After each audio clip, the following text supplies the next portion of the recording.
एक बार फिर से आपका स्वागत है हिंदी साहित्य में। आइए देखते हैं नेट जेआरएफ के सिलेबस में लगा हुआ निबंध। आपका जो निबंध है उसका है संस्कृति और सौंदर्य हिचकिया गया। संस्कृति और सौंदर्य, लेखक है नामवर सिंह, वाचन स्वर अवनीश पटेल।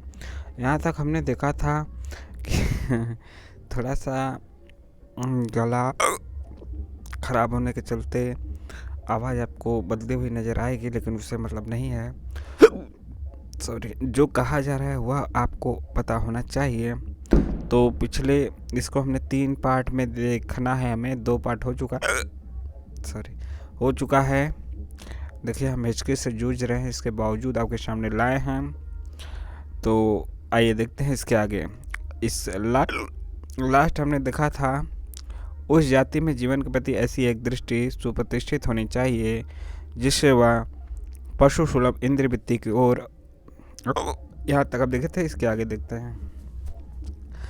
पशु सुलभ इंद्रिय वृत्ति को और बाह्य पदार्थों को ही समझ सुखों का कारण न समझने में प्रवीण हो चुकी हो, उस जाति की ऐतिहासिक और सांस्कृतिक परंपरा बड़ी और उदार होनी चाहिए। जहाँ हिचकी आ जाएगी उस पर हम फिर से दोबारा कर देंगे, आपको चिंता करने की बिल्कुल बात नहीं है। और उसमें एक ऐसा कौलिन्य गर्व होना चाहिए जो आत्म मर्यादा को समस्त दुनिया की सुख सुविधाओं से श्रेष्ठ समझता हो और जीवन के किसी भी क्षेत्र में असुंदर को बर्दाश्त न कर सकता हो। जो जाति सुंदर की रक्षा और सम्मान करना नहीं जानती, वह बिलासी भले ही होले पर कलात्मक विलास उसके भाग में नहीं बदा होता।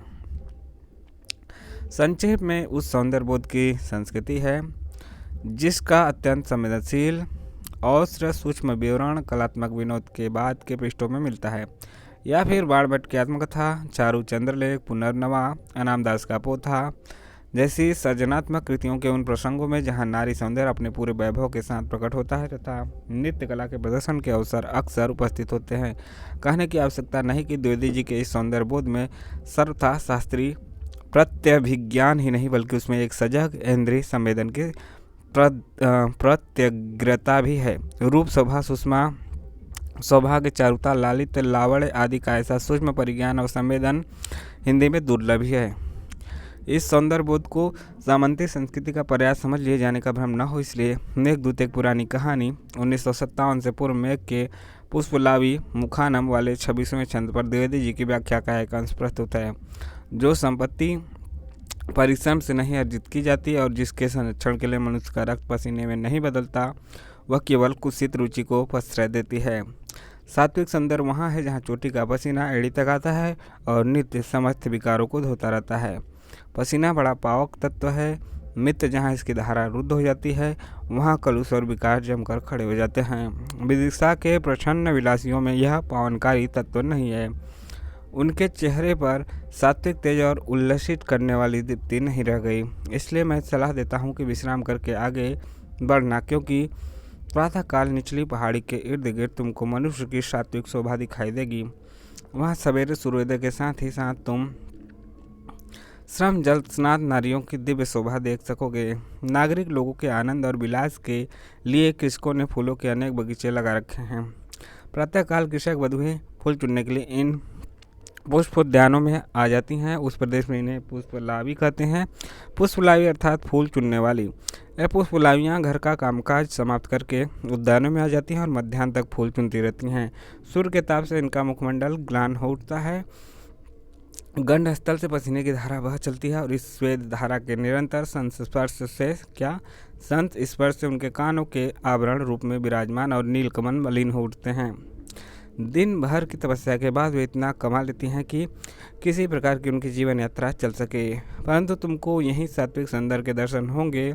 उनके दीप्त मुखमंडल पर शालीनता का तेज देखोगे। उनकी भ्रूभंग विलास से अपरिचित आंखों में सच्ची लज्जा के भार का दर्शन कर पाओगे और उनके उत्फुल्ल अधरों पर स्थिर भाव से विराजमान पवित्र स्मित रेखा को देखकर तुम समझ सकोगे कि सूची स्मिता किसे कहते हैं। इस पवित्र सौंदर्य को देखकर तुम निचली पहाड़ी की उद्दाम और उन्मत्त विलास लीला को भूल जाओगे।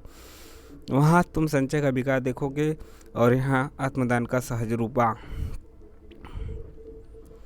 तो यहाँ पे ये आपका हो गया।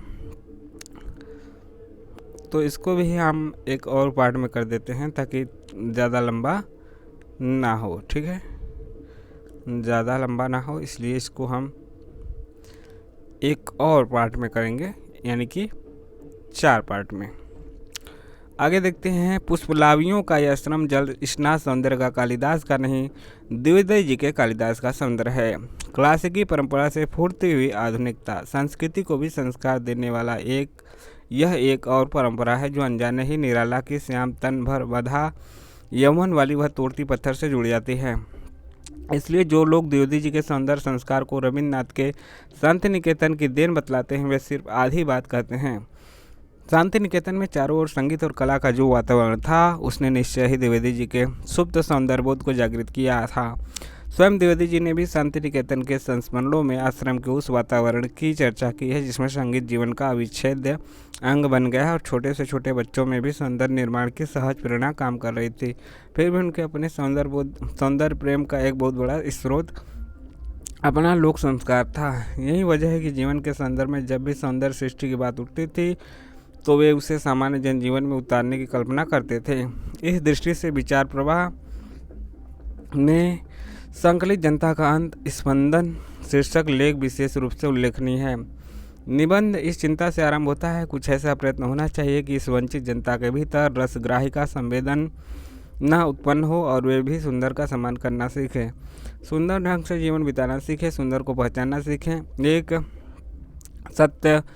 सत्ख्यातिवादी की तरह द्विवेदी जी कहते हैं कि जनता के अंतःकरण में अगर सौंदर्य के प्रति सम्मान का भाव नहीं है तो जनता कभी भी सौंदर्य प्रेमी नहीं बनाई जा सकती। किंतु उनका विश्वास है कि जनता के भीतर वह वस्तु स्तब्ध पड़ी हुई है, उपयुक्त उद्दीपक के अभाव में वह स्पंदित नहीं हो रही है। उस उद्दीपक वस्तु को समाज में प्रतिष्ठित करना वांछनीय है। जनता की प्राथमिक आवश्यकताओं की पूर्ति से वे बेखबर नहीं है। वे अनुभव करते हैं कि जिस जनता को पेट भर अन्न नहीं मिलता वह सौंदर्य का सम्मान नहीं कर सकती। नींव के बिना इमारत नहीं उठ सकती, भूखे भजन न होई गोपाला। किंतु इसके साथ ही यह भी सच है कि जो जाति सुंदर का सम्मान नहीं कर सकती वह यह भी नहीं जानती कि बड़े उद्देश्य के लिए प्राण देना क्या चीज़ है। वह छोटी छोटी बातों के लिए झगड़ती है, मरती है और डूबती हो जाती है। अस्पष्टता यह दृष्टि उस विचारधारा से नितांत भिन्न है जो जनता को तात्कालिक आर्थिक और राजनीतिक आवश्यकताओं की पूर्ति के लिए संघर्ष में उतारने की विश्वासी है, क्योंकि वहाँ यह समझ निहित है जनता के बोध का स्तर इतना ही नीचा है। जो जनता के अंतः स्पंदन से अपरिचित है वे सारी शक्ति फौरी लड़ाइयों में ही क्षय करते हैं। कोई जाति क्रांति जैसे बड़े उद्देश्य के लिए जान की बाजी लगा दी है तो इसलिए कि वह सिर्फ जीना नहीं चाहती बल्कि सुंदर ढंग से जीना चाहती है। कहने की आवश्यकता नहीं कि आज के अनेक राजनीतिक संगठन और आंदोलन सिर्फ इसलिए असफल हो रहे हैं कि उसके सामने जीवन का यह बड़ा उद्देश्य नहीं है और वे सुंदर को एक अतिरिक्त या फिर फालतू चीज समझते हैं। द्विवेदी जी भी सौंदर्य को अतिरिक्त मानते हैं, किंतु उनके अतिरिक्त का अर्थ वह है जो आनंद वर्धनकृत लावण्य की परिभाषा में है। वह किसी वस्तु के प्रसिद्ध अवयवों में से कोई भी नहीं है, उनसे अतिरिक्त है और फिर भी उन पर अवयवों को छोड़कर नहीं रह सकता। सौंदर्य रूप नहीं है लेकिन रूप को छोड़कर रह भी नहीं सकता। तो इसको देखते हैं यहाँ तक। इसके बाद अगले पार्ट में देखेंगे। अगला पार्ट जो चौथा होगा वह आखिरी होगा। ज़्यादा बड़ा ना हो, अच्छा हो, कम समय में हो, इसलिए यह छोटे छोटे पार्टों में किया जा रहा है।